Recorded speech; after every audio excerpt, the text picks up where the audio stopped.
श्रीराम जय जय राम। श्री अनंतकोटी ब्रह्मांड नायक राजाधिराज सच्चिदानंद सद्गुरु श्री ब्रह्मचैतन्य महाराज की जय। जय जय रघुवीर समर्थ। श्रीराम। श्री ब्रह्मचैतन्य गोंदवलेकर महाराज प्रवचन 25 फेब्रुवारी। मला जनप्रियत्व फार आवडते. इथून जाणाऱ्या मंडळींना निरोप देताना मला खरोखरच फार वाईट वाटते. पुन्हा आपली भेट होईल की नाही हे काही सांगता येत नाही. तुम्ही सर्वांनी एकमेकांशी अत्यंत प्रेमाने वागा. प्रेमाने जग जिंकता येते. तुम्ही माझ्यापासून जनप्रियत्व शिका. मला जनप्रियत्व फार आवडते, कारण जो लोकांना आवडतो तोच भगवंताला आवडतो. जो निस्वार्थी असेल त्यालाच जनप्रियत्व येईल. जो भगवंताच्या इच्छेने वागेल त्यालाच जनप्रियत्व येईल. आपण आपल्यासाठी जे करतो ते सगळ्यांसाठी करणे हे भगवंताला आवडते. आपण आपल्यापुरते न पाहता सर्व ठिकाणी भगवंत आहे असे पाहावे. प्रत्येकाला आपण हवेसे वाटले पाहिजे. असे वाटण्यासाठी लोकांच्या मनासारखेच वागले पाहिजे किंवा त्यांना आवडेल तेच बोलले पाहिजे असे नाही. प्रेम करायला कशाचीही जरुरी लागत नाही. पैसा तर बिलकुल लागत नाही. हे मी माझ्या अनुभवावरून सांगतो.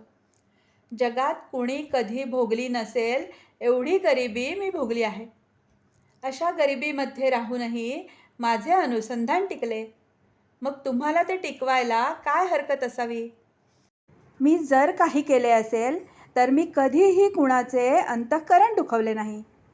तेवढे तुम्ही सांभाळा. जो जो कोणी मला भेटला तो मी आपलाच मानला. मी नुसता खेळ मांडला आणि तो खेळलो. त्यामुळे त्याचे सुखदुःख मला कधी बाधले नाही.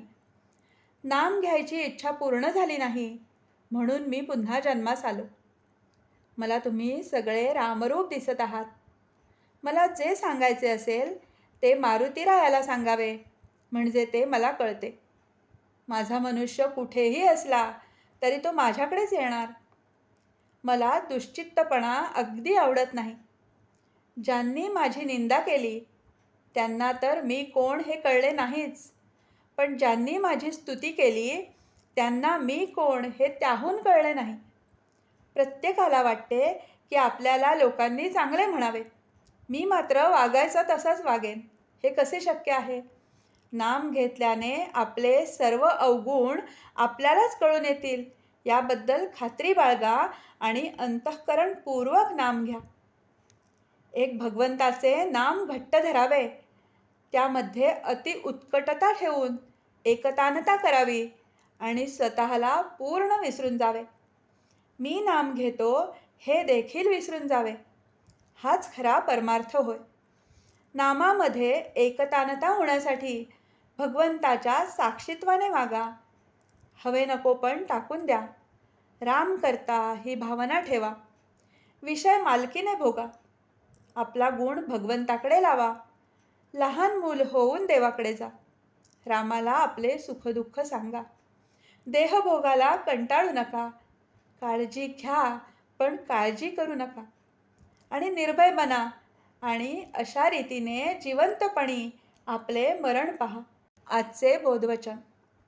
जिथे नाम आहे तिथे मी आहे म्हणून खचित समजा. जानकी जीवन स्मरण.